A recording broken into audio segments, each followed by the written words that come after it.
Fala pessoal, tudo bom? Mais um Road Talk que se inicia com o sucesso, graças a Deus, yes! Estou super empolgado aqui, a gente vai conversar com um cara incrível, mas antes, não esqueça que a gente está aqui por um propósito que é ajudar o Hospital Fabiano de Cristo. Fabiano de Cristo é um hospital sem fins lucrativos que ajuda pessoas carentes com câncer. Então, aqui embaixo na sua tela, você está vendo uma chave Pix, que é o Pix do hospital. Nos ajude fazendo a doação, seja ele qualquer valor, né? R$ 1, R$ 2, 5, R$ 10, quanto você puder ajudar. No cantinho direito tem um QR Code, né? Que você consegue apontar a câmera do seu celular, escanear esse QR Code e ele vai te gerar um link, que esse link é responsável para você também fazer a doação para o hospital. Lá tem o Pix, se você quiser fazer por Pix. Tem também cartão de crédito ou débito. Se você estiver assistindo esse podcast fora do Brasil, você consegue fazer a doação também, tá bom? A gente usa a plataforma PayPal, que é super segura.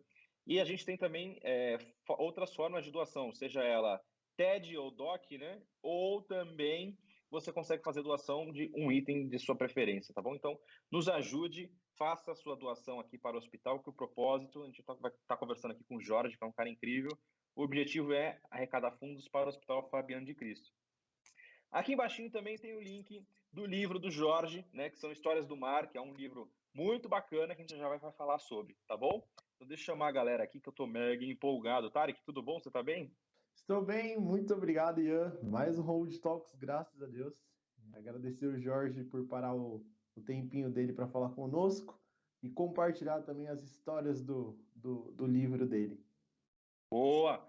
Jorge, tudo bom com você? Você tá bem? Salve, salve. Não, tô bem, graças a Deus. Aê, que bom, maravilha! Jorge, a gente vai querer falar... Deixa eu só falar, é um maior prazer estar aqui. Tudo pela causa que você tem feito. Yes, boa, obrigado, Jorge. Agradecemos muito a sua participação. Eu estou muito empolgado para conversar com você, que tem várias histórias aí muito bacanas. Mas antes, para a galera que está nos ouvindo ou nos assistindo, fala um pouquinho de você, Jorge. Como que tudo começou, suas origens? Você é jornalista, você também é escritor de livros. Fala um pouquinho para a gente como começou. Eu sou fundamentalmente jornalista, tá? Escritor, não me considero escritor, não. Até porque eu escrevo... Eu não sou romanticista, nada disso. Eu escrevo as histórias que eu publico no livro como eu escreveria e como escrevi e como continuo escrevendo reportagens, né, de um tema específico, mas fundamentalmente com uma linguagem jornalística, né? Mas fundamentalmente eu sou um jornalista, tá? Gosto muito da minha profissão, exerço há muito tempo e estou nela há muito tempo também. Quantos anos? Cara, na profissão, sou meio ruim de datas, mas na profissão, 44, 45 anos, talvez. Nossa! Caraca, caramba. Amor à profissão. Eu comecei cedo, né? Eu fiz faculdade, em seguida já comecei a trabalhar. Eu sempre trabalhei em redação, né? Em mídia impressa, né? Naquela época não existia jornal, por exemplo, né? Eu fiz a minha carreira praticamente inteira em revistas. Trabalhei em diversas revistas, criei algumas revistas também, trabalhei muitos anos na Abril. E uma das revistas que eu trabalhei, que é mais ou menos a origem de eu estar aqui, por exemplo, uma das revistas que eu trabalhei foi uma revista de barcos chamada Náutica, existe ainda até hoje. Super famosa. E, na verdade, eu tinha criado a Náutica lá nos anos 80, não sei o que, depois eu saí, depois, no final, eu acabei voltando um período. E aí, por conta da revista Náutica, eu comecei a conviver num ambiente que eu sempre gostei muito, que é o mar. Até porque eu cresci em Santos, então eu cresci na beira do mar. Não sou santista, mas cresci lá. E eu sempre mar, assim, mais do que praia, eu gostava do mar. Quando eu fui trabalhar na Náutica, eu comecei a conviver com muitas pessoas desse meio, claro, né? E aí eu comecei a ouvir umas histórias que eles me contavam e eu falava, nossa, mas que coisa extraordinária, que coisa impressionante. Nunca imaginei que isso pudesse acontecer no mar. E aí eu estou me antecipando um pouquinho, mas enfim, vamos lá. Não, sem problema. Quer um papo? E aí eu comecei a guardar essas histórias. Eu virei um colecionador de histórias, né? Algumas dessas histórias eu até publiquei na própria revista na época, né? Outras eu simplesmente guardava. Falava, pô, um dia, quando eu tiver tempo, eu vou contar essas histórias, né? E foi o que eu comecei a fazer quando eu saí da faina, da labuta diária em redação. Comecei a trabalhar remotamente para o UOL, que sou colunista da UOL também. E aí eu comecei a escrever essas histórias. E aí, prazer pessoal meu só de contar as histórias. E aí resolvi criar uma editora minha para editar o meu próprio livro, tudo por prazer, né? Mais ou menos o trabalho que vocês fazem aí, sem muita vocação comercial, tá? Faço por prazer. E aí comecei a juntar essas histórias, escrever as histórias. Fiz o primeiro livro, que é esse que está aqui. Depois eu fiz o segundo, que é esse aqui. E agora eu estou fazendo o terceiro. Legal. Mas assim, a quantidade de coisas que acontecem no mar é muito maior do que eu dou conta de contar. Tá? Assim, é como enxugar gelo. Você não consegue nunca contar tudo. Todo dia acontece fato novo. Isso, para mim, foi surpreendente, porque quando eu comecei a fazer o primeiro livro, eu falei, ok, vou fazer um livro. Acho que cada livro tem 200 histórias, né? E são sempre histórias verídicas. Isso é legal deixar claro. Eu não sou romancista, não sou escritor, tá? Como eu falei. Então, eu narro o que aconteceu, ou o que eu apurei, eu consegui apurar do que aconteceu, né? É um trabalho fundamentalmente de investigação jornalística. Que bacana. Então, todas as histórias são verídicas. Então, eu fiz o primeiro livro com 200 histórias. As histórias, algumas são muito curtas, outras um pouquinho maiores. E quando eu estava terminando o primeiro livro, eu vi que eu tinha material suficiente para fazer mais um. Mas, ao mesmo tempo, eu tinha uma dúvida que era a seguinte. Eu falei, as histórias vão se repetir, assim, vai ficar chato, porque é uma repetição do mesmo tema, mudando só os protagonistas. Daí eu descobri que não. Para minha surpresa, e eu fico surpreso até hoje com isso, já estou há uns 5, 6 anos nessa função, e eu fico surpreso até hoje que eu não consigo ter duas histórias iguais. Mesmo estando no mesmo ambiente, né? Mesmo em uma situação, não tem duas histórias iguais. Tem sempre um detalhe que muda uma história para outra. E isso me impressiona muito, mas isso dá bem a dimensão do tamanho do mar, por exemplo. Né? Do tamanho do mar. E, ô Jorge, como você faz para procurar, para você saber se aquela informação, aquela história é verdadeira? Porque você falou que recebia muita história quando você estava na revista. E como você fazia para saber que aquilo era verdade ou não? Então, eu sou jornalista, além de ser jornalista, eu adoro pesquisar. Ou talvez eu seja jornalista porque eu gosto de pesquisar. Então, eu gasto muito tempo, no bom sentido, pesquisando as histórias. Não só pesquisando a história em si, mas tentando buscar mais detalhes dela e primeiro comprovar a autenticidade dela, né? Porque hoje em dia, com a internet, por exemplo, você tem que tomar muito cuidado, né? Porque cada um pode o que quiser lá. Então, eu gasto muito tempo, no bom sentido, pesquisando.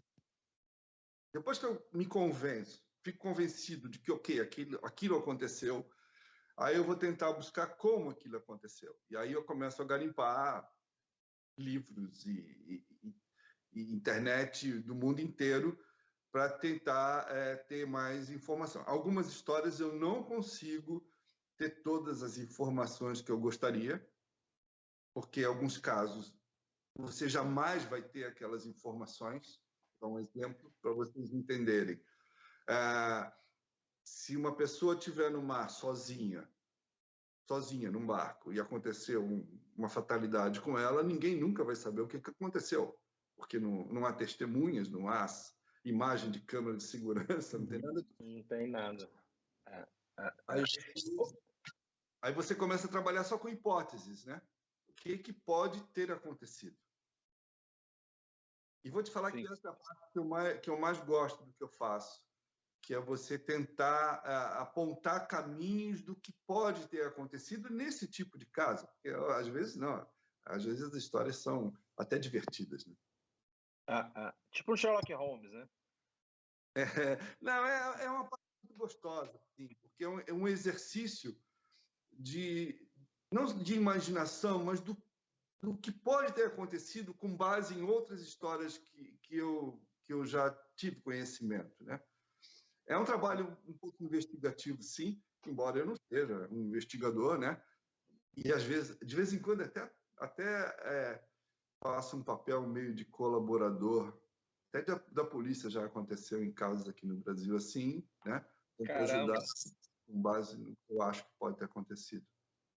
A polícia te procurou e aí você deu a sua versão, foi isso? Em alguns casos eu fiz o contrário. Eu que procurei eles falando, olha, eu sei que vocês estão investigando tal caso, pode ter acontecido isso, isso e isso. Minhas sugestões é que vocês caminhem por aí. Nem sempre isso é feito, infelizmente. Mas eu tento ajudar. Que legal, que legal. E Jorge, são 200 histórias, qual delas, assim, de um livro único, né? São 200 histórias do outro também, né? Qual a história que você fala assim, putz, essa história aqui me fascinou mais, ou, nossa, não acredito que aconteceu isso e a pessoa fez isso, na sua opinião? Eu vou até pedir desculpa para quem já viu os outros podcasts, que eu vou me tornar um pouco repetitivo. Não tem problema. Cara, tem uma história que para mim é assim, acima da compreensão humana. Eu vou resumir ela muito rapidamente aqui, mas é um pescador mexicano que virou um náufrago porque saiu para pescar e o barco dele deu um problema e o vento foi levando ele embora e ele foi parar no alto mar. E ele estava na costa do México e ele foi parar no alto mar e ele passou simplesmente 14 meses no mar. 14 meses, não é pouca coisa, não estamos falando de 14 dias, né? Nós tivemos agora, muito recentemente, um caso, né? Saiu em todo lugar, eu até também publiquei sobre ele, de um velejador que passou 2 meses à deriva no mar, que é realmente extraordinário, né?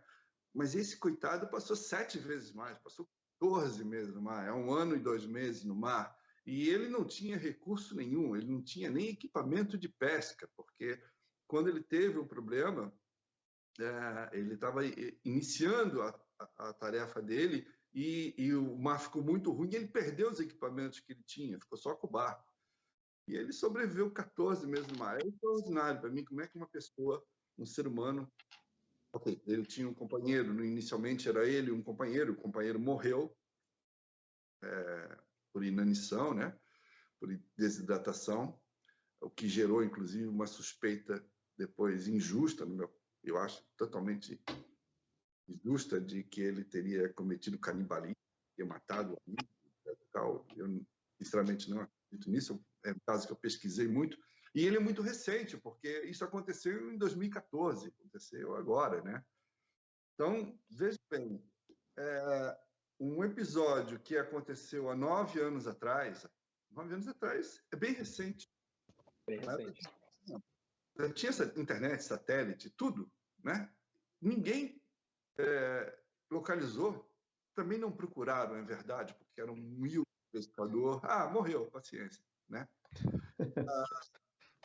Mas o fato de que ficou 14 meses sem conseguir ser encontrado por ninguém no meio do mar, e ele foi sendo levado pela correnteza, totalmente à deriva, e ele foi aparecer do outro lado do Oceano Pacífico, que é o maior oceano do mundo, enorme, gigantesco. E ele foi aparecer lá 14 meses depois. Nossa. E água, como que faz, Jorge? Chuva, quando chove. Chuva? Quando chove. Nossa.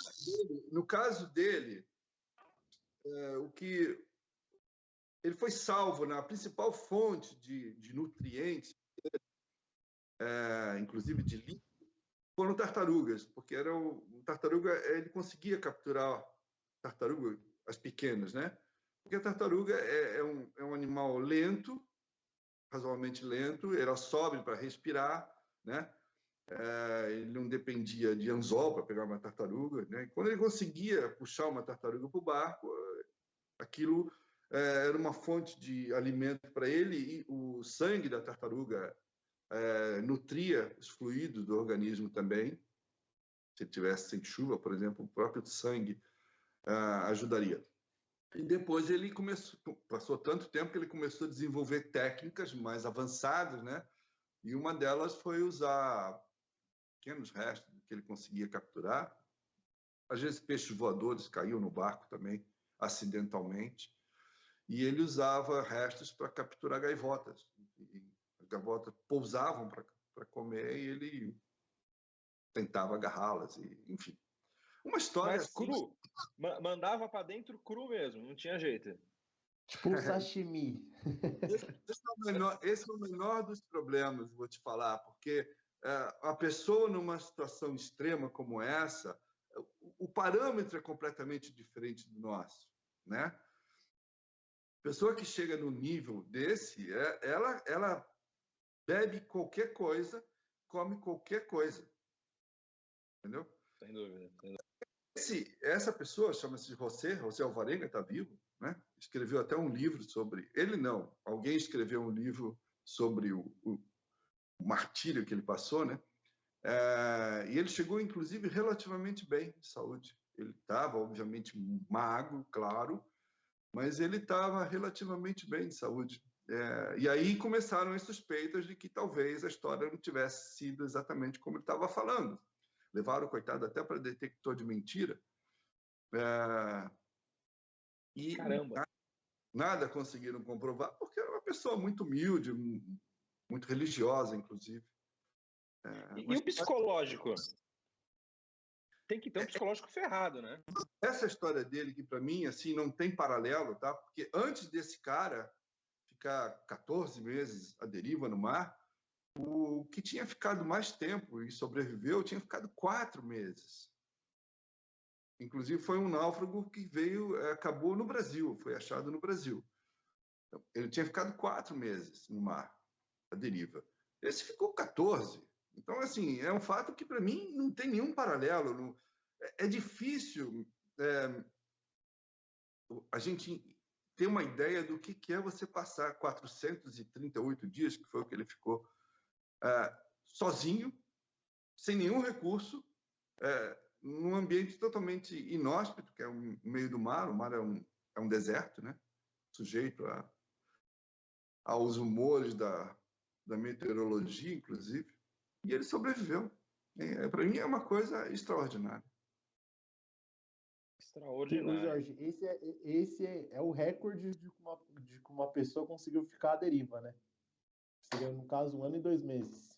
Esse é o recorde de sobrevivência. E eu vou te falar, rezo para que ninguém bata esse recorde, que ninguém precise bater esse recorde, né? Mas acho muito pouco provável que aconteça, porque o ser humano tem limites. Tudo bem, a gente supera limites, que foi o caso dele, numa situação extrema, mas a gente tem limites, né? A gente consegue ficar, tecnicamente, cientificamente, um ser humano consegue ficar 40, 50 dias sem comer, né? Mas ele não consegue ficar mais de que 10 ou 15 dias sem repor líquido, sem beber água. Não consegue. E no mar, a última coisa que você pode pensar em fazer, ou deve pensar em fazer, é beber a própria água do mar, porque ela desidrata ainda mais, né? É uma contradição em si, né? Cercado de água e morre de sede, mas a água do mar não pode ser bebida. Já aconteceram experimentos até científicos de pessoas que se propuseram a sobreviver bebendo pequenas gotas da água do mar, né? Alguns conseguiram isso durante um período, mas um período muito curto, porque o organismo vai desidratando ainda mais, né? Nossa, Entendi. bem bacana. Mas assim, Loucura. deve ser surreal, imagina. Viver 1 ano e 2 meses num bar. O barco era grande, o Jorge? Era uma canoa, Ou era praticamente Nossa! uma canoa de mais ou menos uns 5 a 6 metros de comprimento, uma canoa de fibra de vidro, e a única coisa que ele tinha era uma grande caixa de isopor, que era onde eles colocariam os peixes que pescavam, que ele conseguiu salvá-la durante o vendaval que causou tudo isso, porque o motor do barco dele pifou, tá? Por isso é que ele ficou à deriva. Então ele usava essa grande caixa de isopor como cabine, né? Ele ficava o dia inteiro ali dentro para se proteger do sol, que é um inimigo terrível no mar, porque ele acelera a desidratação, né? Então ele tinha que se proteger do mar, do vento e do sol. Então ele passava o dia inteiro dentro da caixa de isopor. Na verdade, passava o tempo todo, porque à noite também se abrigava ali. Só tinha isso.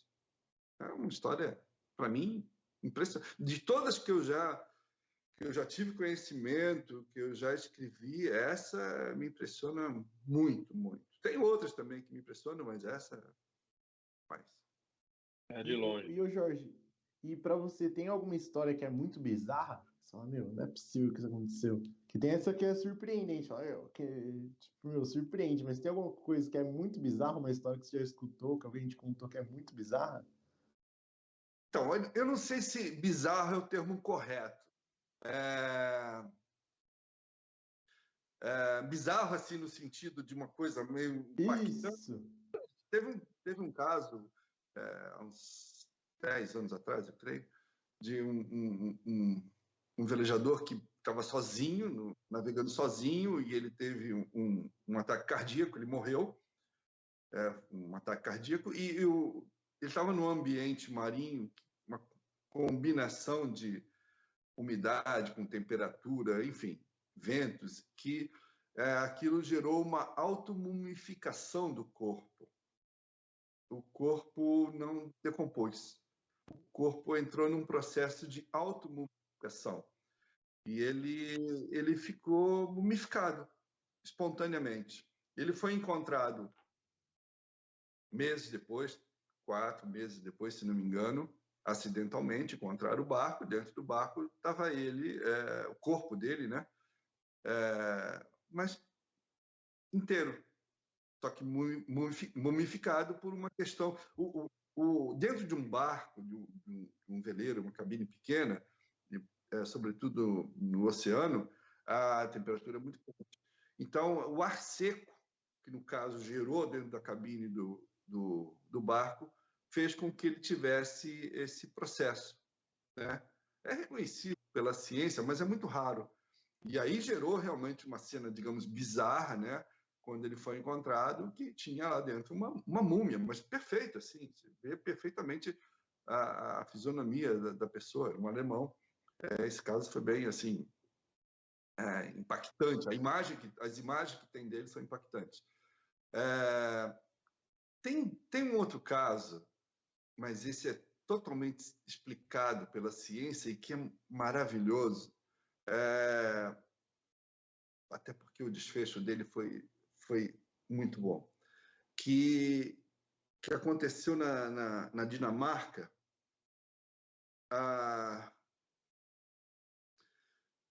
É recente também, coisa de uns 5, 6 anos atrás. Não, talvez um pouquinho mais. Eu sou meio ruim de datas, eu teria que consultar, mas eu não vou parar o papo aqui para consultar, tá? Mas basicamente aconteceu o seguinte: uma escola da Dinamarca, havia uma competição tradicional entre as escolas daquela região, uma competição de remo. Então, uma escola juntou um grupo de alunos que iriam participar da competição para fazer um treinamento, porque ia haver em seguida a competição. E era inverno, temperatura muito fria, água muito fria, e eles foram fazer o treinamento o treinamento de remo. Tinham 13 estudantes e 2 professores, que eram os orientadores, né, da turma, que foram para um barco, era um barco especial para isso, um barco comprido, né, para fazer o treinamento. Mas estava muito frio. E durante o treinamento, o barco virou. O barco desestabilizou e virou. E no que o barco virou, parte desses 13 estudantes, 7 deles e mais um professor, ficaram embaixo do barco. O barco virou sobre eles, né? Os outros não, os outros foram arremessados na água. E esses que foram... um detalhe interessante, não, fundamental. Desses 13 estudantes, todos estavam com colete salva-vida. Dos 2 professores, instrutores, apenas um estava com colete salva-vida, tá? E esse professor que estava sem o colete salva-vida foi um dos que foi arremessado fora do barco. E quando o barco virou, os que caíram na água, eles estavam num fiord, né, um braço de mar assim, então eles estavam relativamente próximos, então o professor falou nadem por 2 razões, para chegar na margem e para manter o corpo em movimento, né, para tentar gerar um pouco de calor, porque a água é extremamente fria. E esse grupo, esses 5 ou 6, conseguiram chegar na margem. Bastante tempo depois, chegaram bem debilitados, já com hipotermia, mas uma das jovens, ela conseguiu chegar na margem, depois ela atravessou uma área meio de floresta, conseguiu chegar numa pequena estrada e pedir socorro, e aí foi acionado todo o resgate, que até então ninguém sabia o que havia acontecido um acidente. E aí foi acionado um resgate, vieram helicópteros, equipe médicas, e eles não só recolheram os que chegaram na margem, que estavam sofrendo de hipotermia, mas estavam vivos, né? Como eles foram até o barco que estava virado, e embaixo do barco eles encontraram os outros 7 estudantes, mais o professor. Já mortos. Pois é, esse é que é o detalhe. Tecnicamente, eles estavam mortos, porque eles não tinham batimento cardíaco, não respiravam, estavam mortos, né? Temperatura basal do corpo lá embaixo, estavam mortos. Foram imediatamente resgatados, levados para um helicóptero que levou eles para um hospital em Copenhague.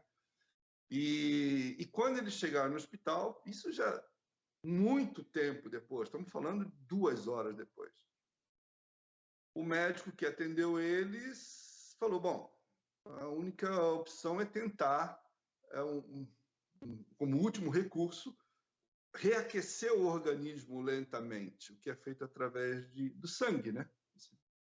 Tira o sangue, aquece, injeta de novo e vai gradualmente aumentando a temperatura basal da pessoa. Mas era, assim, uma medida já desesperada, porque não havia mais o que fazer. E o mais impressionante, mais interessante, história extraordinária, é que todos eles voltaram à vida. Todos eles, todos os 7, mas todos eles gradualmente foram voltando. E o que é mais impressionante ainda é que eles voltaram sem nenhuma sequela, porque, veja bem, eles ficaram muito tempo sem oxigenação no cérebro, por exemplo. Caramba! Não tiveram sequela alguma. São perfeitamente normais. Houve um documentário feito pela BBC recentemente com eles já maiores, né? Lembrando isso, contando a história, e a ciência explica isso, né? É um processo raro, muito raro, porque o esperado, o médico contou, ele esperava conseguir salvar um ou outro, ele não esperava conseguir que os 7 tivesse a reação positiva ao recurso, né? E ele esperava que mesmo esse que ele conseguisse salvar fossem ter sequelas.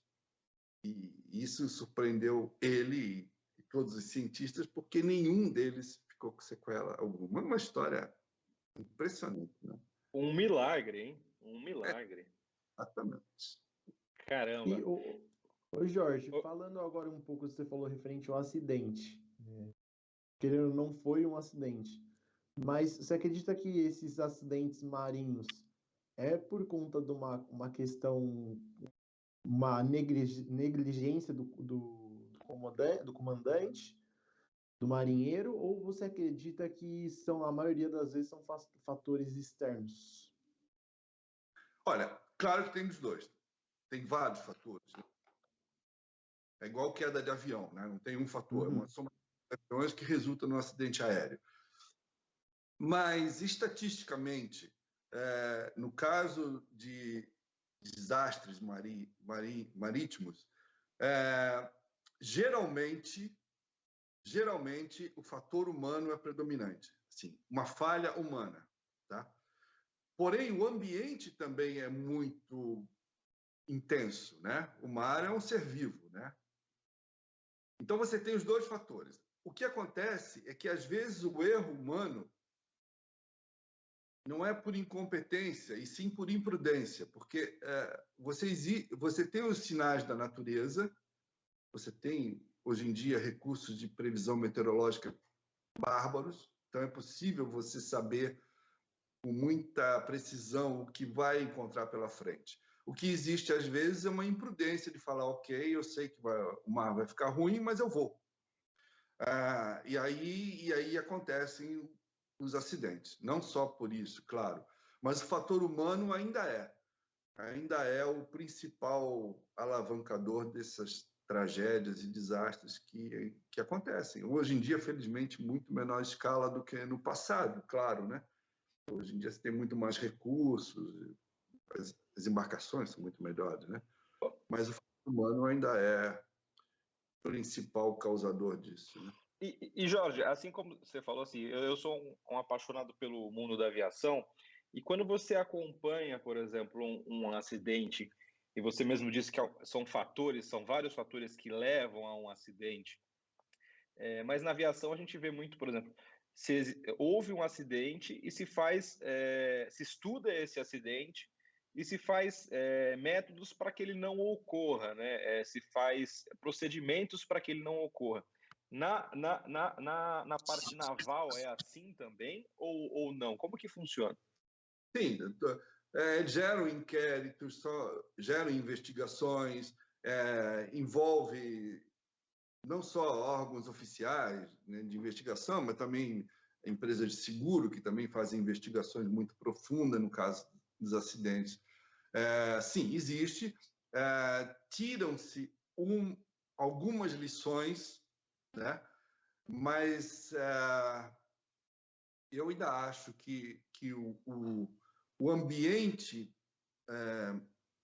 do mar ainda é mais sujeito a desastres, a acidentes do que o aéreo. Eu acho que o aéreo, hoje em dia, mais seguro, mais evoluído, né, do que o mar.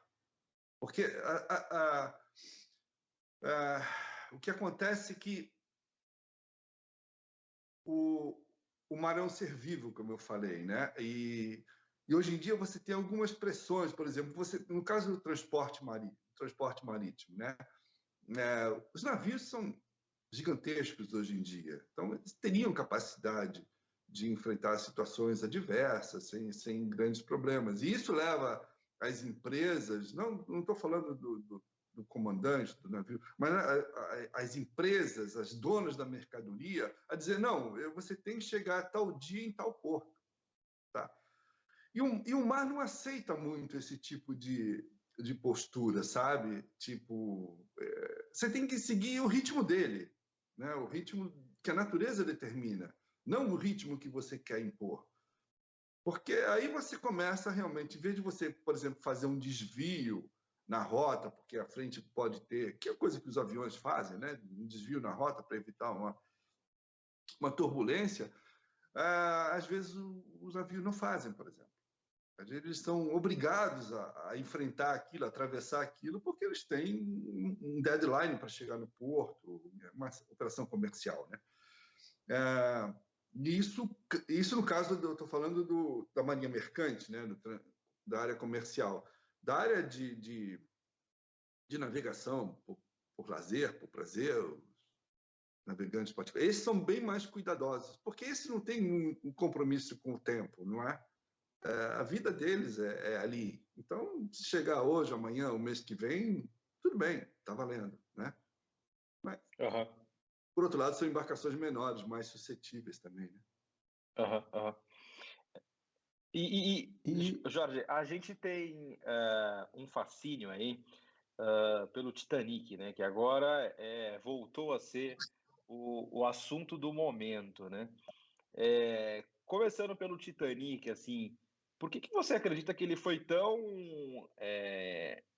famoso a história? Por que você acredita que teve toda essa fama em volta desse navio? Sendo que já muitos outros já naufragaram também e não tem essa história tão marcante, né? O Titanic não é, por exemplo, não está entre os 10 piores naufrágios da história. Não está. E mesmo assim, ele é o que é, né? Teve naufrágios muito mais dramáticos, muito piores, muito mais trágicos do que o dele. O que aconteceu no caso do Titanic, além da visibilidade que a história ganhou, com o filme principalmente, que o filme é muito bem feito, com tudo que já se publicou sobre ele, mas o que tornou o Titanic uma coisa meio um fascínio assim das pessoas pelo Titanic que é uma somatória de situações, é quase que um enredo pronto, né? Era um navio novo fazendo a viagem inaugural, um navio de extremo luxo, muito grande para a época, né? Onde a bordo dele você tinha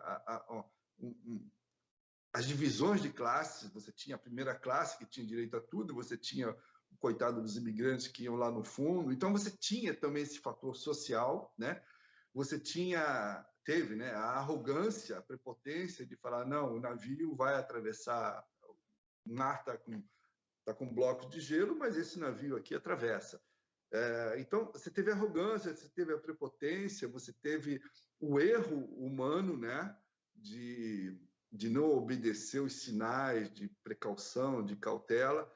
Você teve toda essa somatória e você teve também um número muito expressivo de vítimas, morreram mais de 1.000 pessoas. Mas, por outro lado, também você teve muitas pessoas que sobreviveram para contar aquela história. Então, tudo isso, quando você coloca na mesma panela, resulta numa história que todo mundo fica impressionado com a história do Titanic. E aí, por ser o Titanic, né, gerou toda uma pesquisa de encontrar o Titanic no fundo do mar, que é tarefa bem difícil, 3.800 metros de profundidade é bem profundo, né? E aí você começa a ter a segunda fase infelizmente, da tragédia do Titanic. O Titanic, 111 anos depois, ainda mata a gente, para você ter uma ideia. Né? Pior que é verdade. Ele afundou em 1912. Né? Em 2023, ele ainda matou gente. Então, a pesquisa, a busca do Titanic foi realmente um marco, né? De você achar um navio nessa profundidade, no mar aberto, sem muitas referências, porque naquela época você tinha uma localização presumida do navio, né? Você não tinha o GPS para determinar exatamente as coordenadas onde ele afundou, né? E mesmo assim, mesmo que você tivesse o local preciso, você tem que considerar que um navio daquele porte, descendo, afundando quase 4 quilômetros, ao longo do processo de descida, ele também deriva para lá ou para cá. E não é pouca coisa, ele é empurrado para lá e para cá. Então, às vezes, você sabe a localização de um naufrágio e não encontra lá embaixo porque ele se deslocou, né? E você está num ambiente totalmente hostil para o ser humano, luz zero, você não tem luz nenhuma, temperatura baixíssima. Então, é muito difícil. Quando foi encontrado o Titanic, foi realmente um feito expressivo. Poxa, achar um navio desse porte nessa profundidade é meritório. Parabéns aos cientistas. O problema começou quando isso, potencializado pelo mito do Titanic, quando isso virou uma operação comercial, que aí resultou nessa tragédia que a gente teve agora, né? Uma operação comercial não é uma operação científica. Não tomam-se todos os cuidados. O homem já desceu 3 vezes mais fundo do que o Titanic. O homem já chegou a 11 mil metros de profundidade, que é considerada a maior profundidade do planeta. Já chegou lá no fundo, mais de uma ocasião, inclusive. Mas é uma expedição científica, um equipamento diferente do Titã, né? do submergível que implodiu. Ali era um equipamento diferente, muito menor, levava uma pessoa só para fazer a pesquisa, não tinha função turística, né? Antes da gente entrar no Ocean Gate, né? Segurando um pouquinho nesse assunto, Jorge, do Titanic, assim, a gente sabe que filme é aquela coisa que, uau, todo mundo vê e acha que 100% daquilo é verdade e tal. Mas o que foi verdade e o que não foi, por exemplo? Eu sei que a Rose e o Jack não existiram, outras pessoas falam que não existiram. Como que foi isso? Olha, eu vou te falar que eu confesso que eu conheço muitas histórias, mas conheço pouco a do Titanic, e vou te explicar por quê. Claro que eu sei o básico, né? Mas o Titanic é a única história que eu nunca publiquei nada sobre o naufrágio do Titanic, tá? Nem no meu livro você não vai achar nada, nenhuma história sobre o naufrágio do Titanic.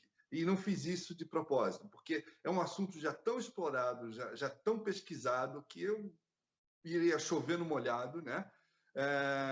Seria um trabalho muito difícil de você checar tudo que já se falou sobre o Titanic. Todo dia pipoca. O Titanic tinha automóvel, o Titanic tinha cachorro, entendeu? É um trabalho insano. E eu falei, não, o Titanic eu não vou escrever, né?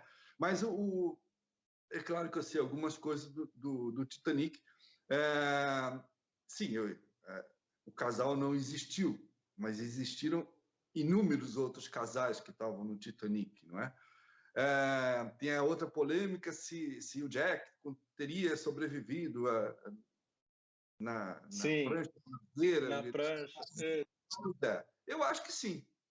Eu acho que ele teria... Eu acho que ele teria durado mais do que o filme mostrou. Se ele conseguiria permanecer vivo até o outro navio chegar para resgatar na manhã seguinte, tenho minhas dúvidas por conta da temperatura. Se ele conseguisse sair totalmente fora da água, sim, melhorariam muito as chances dele sobreviver. Porque naquela situação, naquela região, o maior problema não é o mar em si, é a temperatura da água, né? A temperatura da água gera hipotermia muito rapidamente na pessoa e aí a pessoa vem a óbito. O principal naquela situação, até porque era uma noite de mar calmo, você não tinha o fator de ondas e vento, não tinha, era uma noite de mar calmo.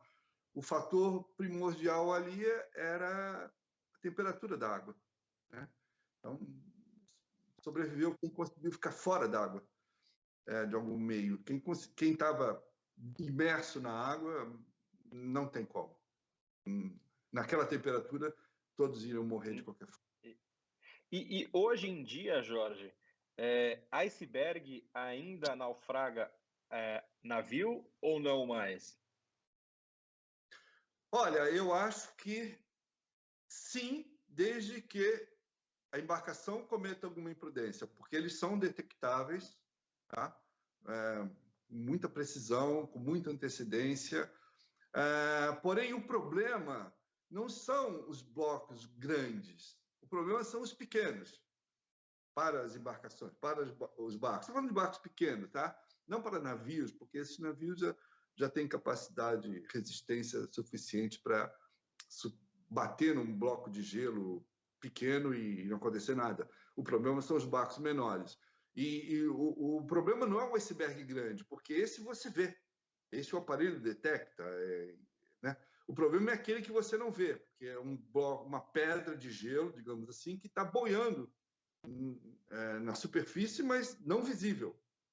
E aí o barco vem e colide com aquilo, porque esse realmente você não tem como detectar, porque ele não é visível e é um obstáculo, né? É o mesmo caso, comparando o que acontece com baleias, né? Barcos pequenos, veleiros, né? Que não produzem barulho, porque não tem motor. A baleia nem sempre percebe a aproximação do barco, porque se ela perceber, ela desvia, claro. Mas ela nem sempre percebe, sobretudo se ela estiver dormindo, né? Que ela dorme parada na superfície. E aí acontecem atropelamentos, né? Que causam geralmente muitíssimo mais dano no barco do que na baleia. E aí sim gera um naufrágio. Isso acontece, não é nada raro, nada raro. No caso dos blocos de gelo, felizmente eles se concentram em duas regiões do planeta que são os polos, né? No Ártico e no Antártico. Então, é uma região pouco navegada, sobretudo por esse tipo de barco particular, menor, veleiros, né? Então, essas pessoas que navegam nessa região são muito mais preparadas para isso, né? São pessoas de fim de semana que pegam o barco para dar uma volta, porque a própria localização do problema já é restritiva à imensa maioria das pessoas que navegam no mar, né? Agora, as baleias não. As baleias estão, inclusive, aqui, né? Então, sim, você pode ser atropelado por uma baleia, então, né? Na verdade, você atropela ela, né? Porque a baleia não vem em cima do barco de jeito nenhum. Ela é grande, mas ela é ágil. Ela detecta um barco vindo e ela automaticamente se afasta. Então, na verdade, é o barco que se aproxima dela, às vezes involuntariamente, né? À noite, por exemplo, estava velejando à noite, navegando à noite, você não tem como visualizar uma baleia que esteja parada na superfície, né? Então, acontece. E, sobretudo na temporada, né? Agora, nessa época, a gente está na temporada no Brasil. Tem muita baleia na costa brasileira. Então, quem está navegando, indo de um lugar para o outro, está sempre muito atento a qualquer movimentação na água, porque pode ser baleia, assim. E, o Jorge, agora comentando... Triste, tá? Porque seria muito mais triste se nós não tivéssemos mais baleia. Sim, com certeza.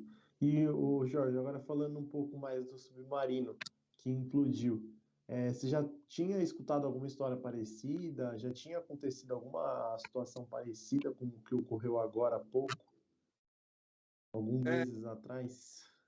Não, assim, com essa característica de ser um submarino feito para levar visitantes, não. Não, até porque esse é um tipo de operação muito recente.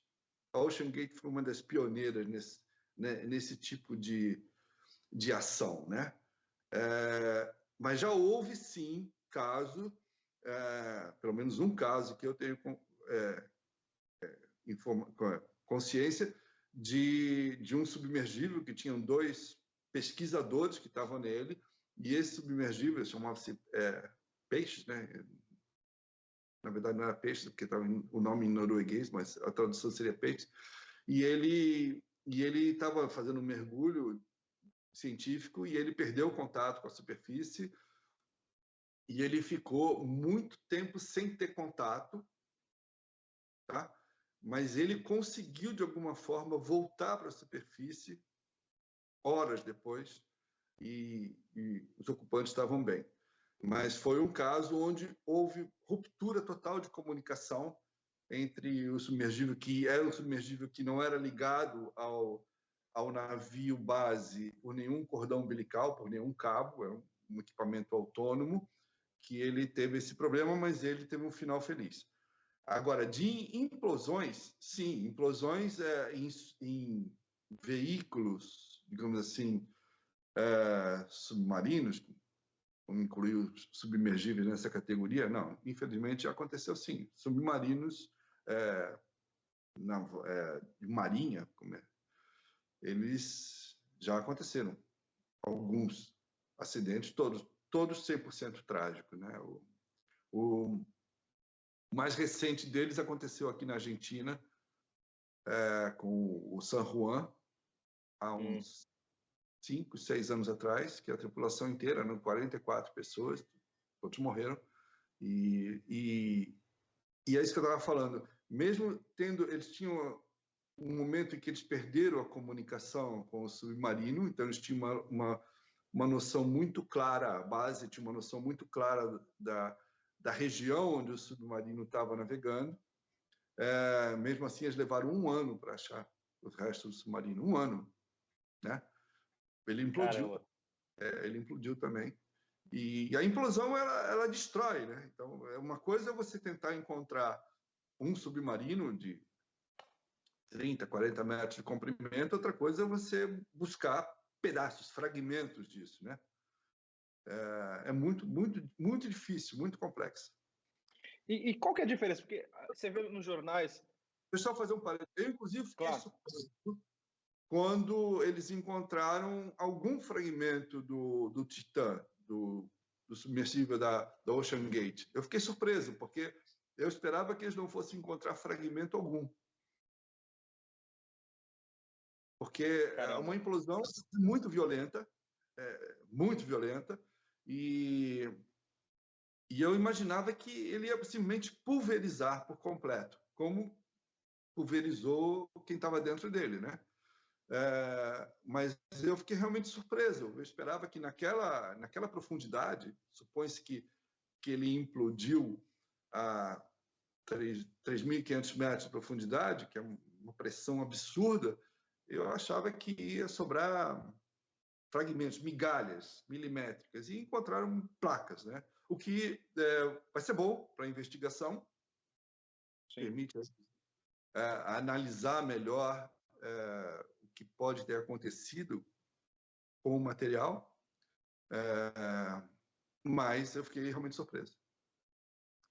E Jorge, falam, era um submarino, não, era um submersível. Qual que é a diferença entre um e o outro, assim? O submarino é um veículo marinho que ele tem a capacidade de descer e subir sozinho, digamos assim, tá? Ele navega para desce, afundar não é o termo, ele desce e depois ele sobe sozinho. O submersível não, o submersível ele depende de um meio externo para descer, por exemplo. Por isso que tem a plataforma, o navio base, basicamente é isso.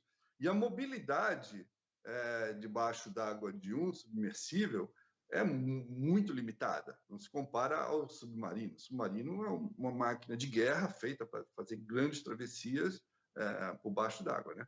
Então, um submersível não. O submersível é basicamente um meio científico, né? Você tem alguns submersíveis que são ligados à embarcação mãe, né? Através de um cabo, né? Que eles chamam de cordão umbilical, e outros não. No caso do Ocean Gate, a profundidade que ele desceria seria inviável você ter algum tipo de cabo, e seria extremamente perigoso, muito perigoso. Sobretudo por um tipo de mergulho que ele se propunha, que era visitar os restos de um naufrágio, a chance de um cabo, me perguntaram isso várias vezes, mas por que não tinha uma corda? A chance de um cabo prender em algo é altíssima, então era inviável haver uma ligação física do submersível com o navio base. E é por isso até que a comunicação entre eles é bem limitada, né? Porque você não tem um meio físico levando informação de cima para baixo, de baixo para cima. A comunicação era muito telegráfica. Eu li alguma coisa publicada sobre essa questão da comunicação Eu li alguma coisa que uma pessoa que eu reputo um ótimo conceito, que é um americano chamado Victor Vescovo, que foi um dos caras que desceu mais fundo no oceano até hoje. E ele falava, olha, a comunicação é telegráfica e basicamente feito através não de palavras, e sim de siglas, né? Circulou na internet, logo depois, um suposto pseudo-transcrição de comunicação do submersível com a equipe no navio. Eu vi, né? Milhões de pessoas viram, e eu não acredito naquilo, porque realmente era um diálogo muito claro demais para ser feito naquela situação, né? Então, eu acho o seguinte,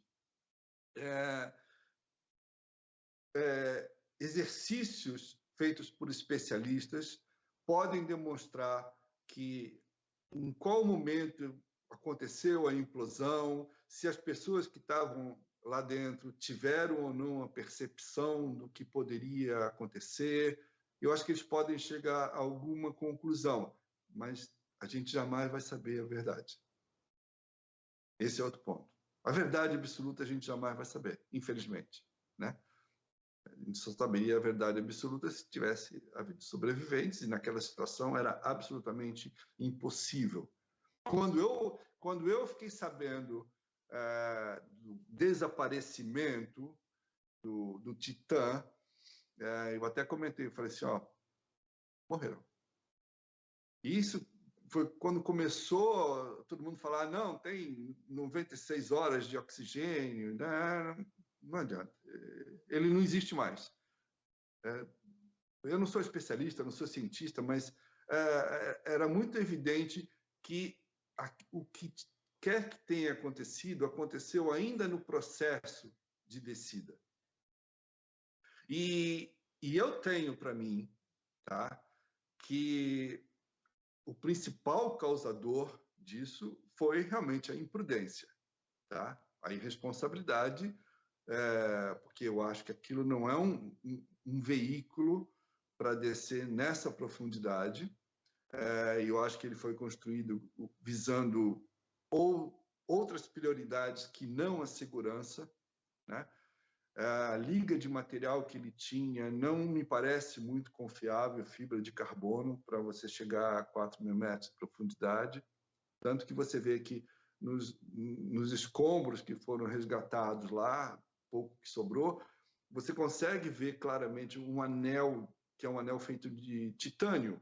O anel está intacto, né? O titânio, ok, o titânio é um material resistente. Sim. A fibra de carbono, nem tanto. Então, houve uma priorização do fator custo de uma operação, já que é uma operação comercial, né? Então, o submersível, para mim, não era confiável. Mas o Rush, né, que era o dono da Ocean Gate, que foi vítima também da tragédia, ele realmente acreditava que aquilo era seguro. Então, ele foi junto. E não foi a primeira vez. Sem dúvida. É isso que eu questiono, né? Porque se não fosse bom, ele não ia entrar, né? Se ele não tinha confiança no produto, né? Sim, eu acho que a empolgação dele com o projeto era tamanha que ele ficava praticamente cego às evidências de que aquilo precisava de aprimoramento. Então, isso impedia que ele ouvisse, por exemplo, os técnicos, os cientistas, né? Ele realmente acreditava que era a máquina perfeita, e ele muito empolgado com o projeto. Infelizmente, pagou com a própria vida por isso, né? Mas o que eu acho que pode ter acontecido ali é que, além do fator de você estar num veículo construído com materiais não muito indicados, por exemplo, me parece meio absurdo um submersível que vai descer a 4.000 metros de profundidade ter uma janela do tamanho que tinha o Titã. Era uma janela muito grande, aquilo é um fator de risco, é um fator de vulnerabilidade, né, do veículo. Para você ter uma ideia, o submersível que desceu na Fossa Mariana, que é o lugar mais profundo do mundo, ele tinha uma janelinha assim, e ela era do tamanho de uma moeda de 25 centavos.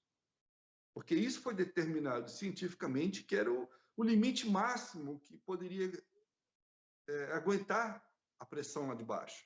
Então, agora, um submersível feito para levar turistas não poderia, né? A cabeça dele ter uma janelinha que resumisse a isso aqui, porque você não ia conseguir ver nada, né? Não ia conseguir ver nada. E tem um outro fator que para mim é o mais importante, eu acho, né? Talvez as investigações depois cheguem a essa conclusão, que é o fator da fadiga, digamos assim, do material, né? Eu acho que o Titã, o pessoal falou assim, mas ele já tinha descido antes, não aconteceu nada. Para mim, o problema é exatamente esse, o fato dele ter descido antes, né? Não era o primeiro mergulho que ele fazia. E os engenheiros, a engenharia, a ciência prova que você tem milionésimas fissuras internas de materiais que são sujeitas à pressão, que são suscetíveis a uma pressão externa muito violenta. E essas microfissuras, elas vão se alastrando conforme elas são expostas com mais frequência a essa pressão. Então, no caso dali, além de ser uma tragédia anunciada, né? Eu acho que se fosse o primeiro mergulho do equipamento, seria muito mais seguro do que sendo o 10º, 20º, né? Então, eu acho que isso não foi levado em conta tampouco pela Ocean Gate, que deveria fazer uma inspeção rigorosíssima no equipamento após cada mergulho, né? E isso, obviamente, não era feito, ou não era feito da maneira que precisaria, porque isso também gera custo, e é um custo alto. É difícil, uma checagem dessa de material é difícil, e é a mesma razão pela qual o submergível não era regulamentado, por exemplo. Porque para você conseguir a regulamentação, digamos que é uma inspeção de um órgão que fala, ok, essa máquina permite fazer isso, é uma operação muito cara, muito longa, muito complexa, um processo muito complexo. E tudo isso implicava em custo. E custo, numa operação que visa lucro comercial, não é bem-vindo, entendeu? A conta não fecha, né? Não fecha. Não fecha. E, Jorge, e a questão do controle, você acha que também foi um fator? Porque era um controle de videogame ali, que é... Eu acho que... Então, falou-se muito disso. Eu, particularmente, não acho que isso seja um grande problema, tá? Uhum. Embora eu acho que você tem que ter um plano B, né? Você não pode ficar à mercê de um. Pelo menos você tenha dois, tá? Mas eu acho que esse não era realmente o principal problema. Ele passava, sim, a ideia de uma fragilidade, mas, a rigor, um joystick pilota um avião, né? Tá? Então, assim, não me parece que o fato de ser um controle de videogame ou não que demonstraria a fragilidade do equipamento. Para mim, o problema era outro, né? Agora, de novo, o entusiasmo do dono da Ocean Race com o projeto e a maneira enfática em que ele defendia a operação dele, tem vídeos na internet dele apresentando o Titã quando do lançamento, né? E ele, inclusive, enaltece a questão do controle de videogame como sendo um baita de um avanço. Nossa máquina é tão avançada que não precisa de nada, basta um videogame. Ele enfatizava muito isso como sendo um fator positivo do equipamento dele. Mas ele omitia uma série de informações, né? O equipamento não ter sido vistoriado, não ter sido autorizado por alguma instituição reguladora, isso é crucial. Um amigo meu, quando ficou sabendo disso, mandou uma mensagem perguntando se para mim. Se te oferecessem de graça fazer um mergulho Eu ia desse, perguntar isso. pequena fortuna, você faria? Aí eu respondi para ele, falei, olha, cara, eu sei que eu ia me arrepender o resto da vida, porque eu adoraria ver o Titanic, de verdade, mas eu não iria. E eu ainda não tinha tantas informações assim do fato, mas eu não iria porque um submergível com capacidade de 5 pessoas não é um equipamento científico. E aí você tem que começar a desconfiar. Você tem que acreditar na ciência, né? E duvidar de tudo que passa meio à margem disso. Sim, sim. É verdade. E o James Cameron, ele desceu, ele fez, parece que mais de 30 vezes, um negócio assim, mas não foi com esse submersível, né? Foi com Não, um outro, né? sim, um outro menor. Ele não ia sozinho, obviamente. Tinha às vezes tinha até 2 pessoas com ele. O Cameron, ele fez isso, queria produzir o filme, né? E também por uma questão pessoal, ele gosta realmente desse tipo de expedição. Ele é um dos caras que já desceu no ponto mais profundo do planeta. Então, ele é realmente uma pessoa com capacidade de interpretação, de explicação dos fatos, embora ele tenha, nos últimos dias, principalmente, tenha aparecido, acho que um pouco demais, eu acho. Mas ele tem gabarito para dar opinião, ele tem embasamento para dar opinião. Mas ele sempre foi muito crítico, ou pelo menos passou a ser muito crítico depois do acidente, né? Sim, sim. Mas, Jorge, se fosse no mesmo submersível que o James Cameron, aí você iria? Olha, eu já andei de submarino, tá? Grande. Já andou? Mas absolutamente tranquilo, seguro, enfim, como jornalista para conhecer como é que é um submarino.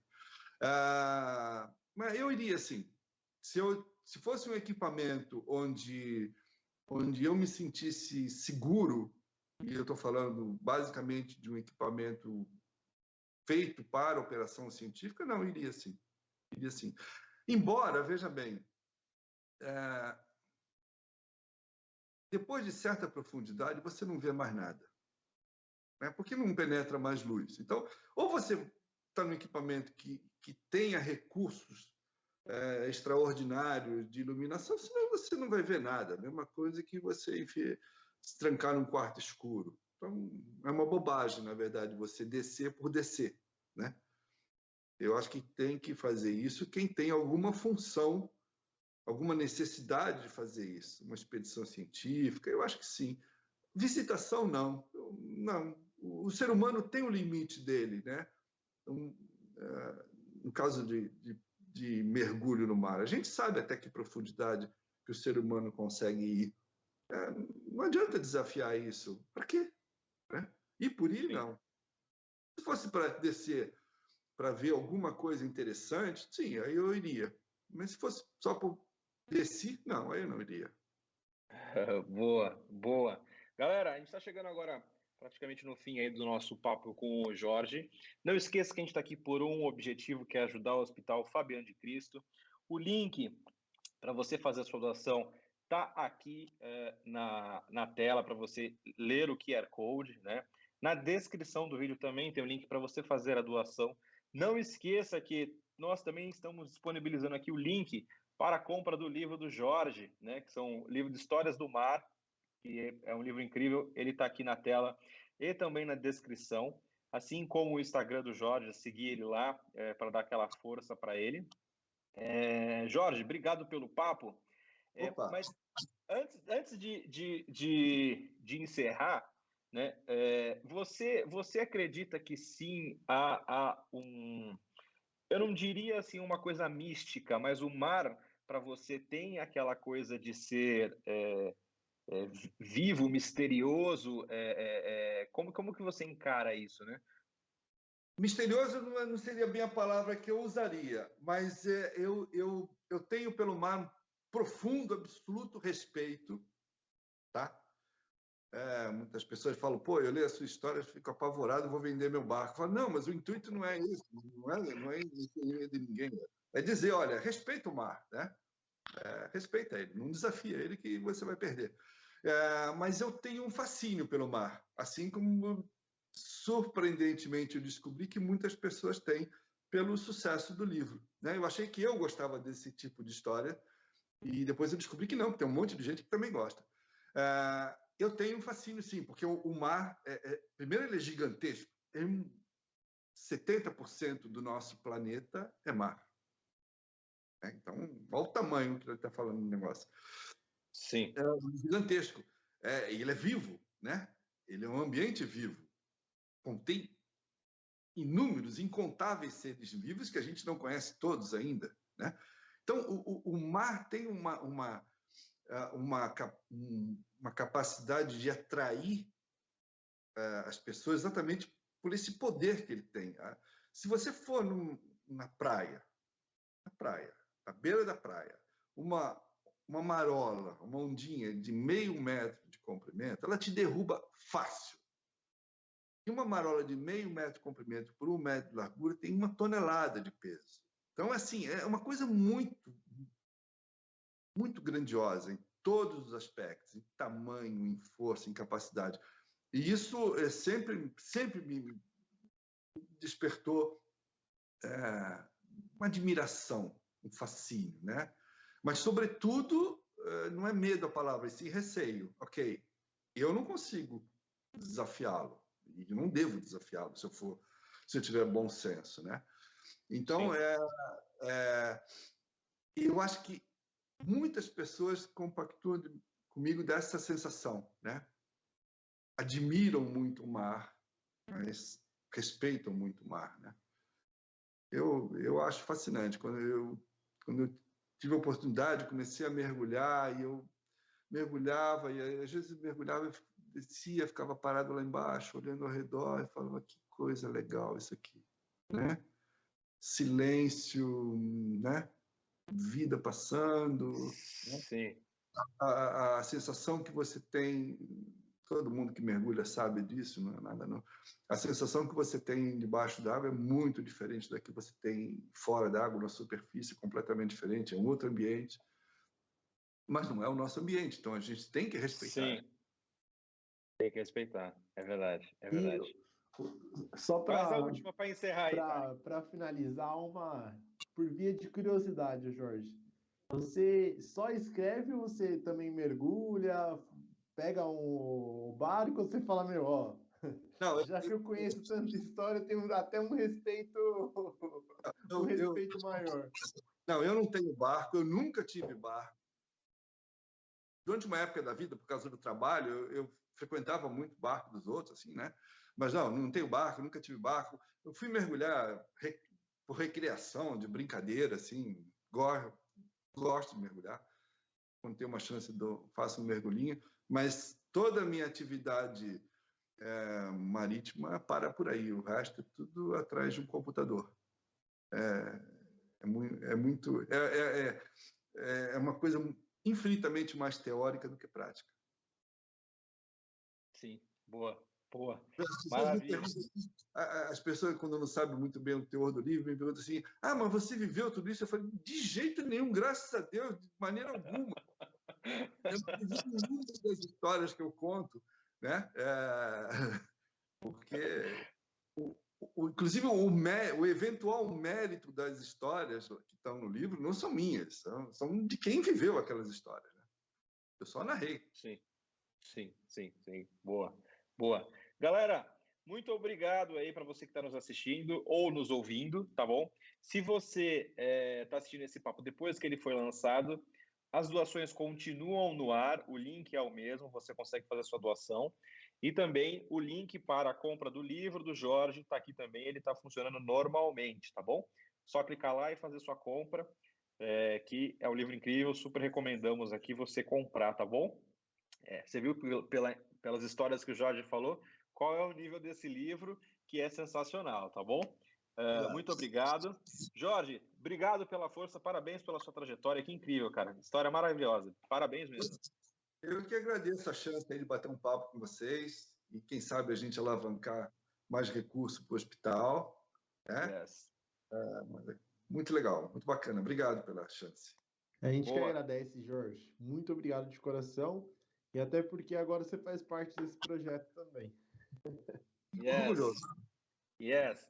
E também agradecer imensamente a Aninha, que está aqui atrás das câmeras, ela que fez a conexão com o Jorge e também está fazendo a parte dessa gravação aqui. Aninha, obrigado. Tamo junto, galera. Um forte abraço, fique com Deus e até a próxima. Falou, tchau, tchau.